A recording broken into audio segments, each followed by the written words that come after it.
Новогодишните празници од годините наназад најчесто беа проследени со голема употреба на пиротехнички средства, кои во неголема мера се употребуваат од помладите.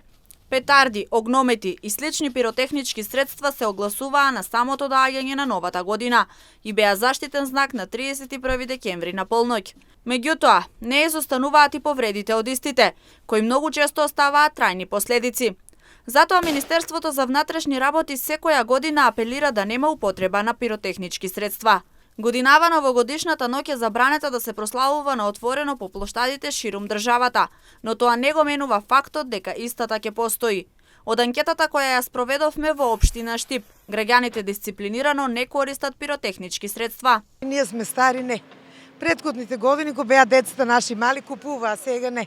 Помладите не знам. А вие? Ја немам никаква. И од годините предходно? Не, помладите. Децата може, а ја не.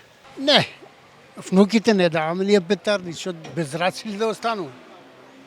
Од годините предходно? Не, кај нас не дозволат, сино и снаната не дозволат внуките да се играат со петарди.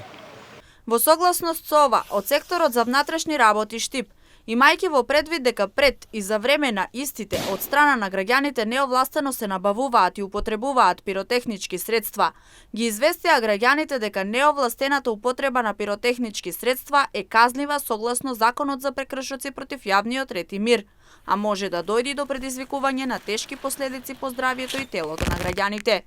Употребата на пиротехнички средства се казнува со глоба од 200 до 500 евра, а препродавањето на истите е кривично дело.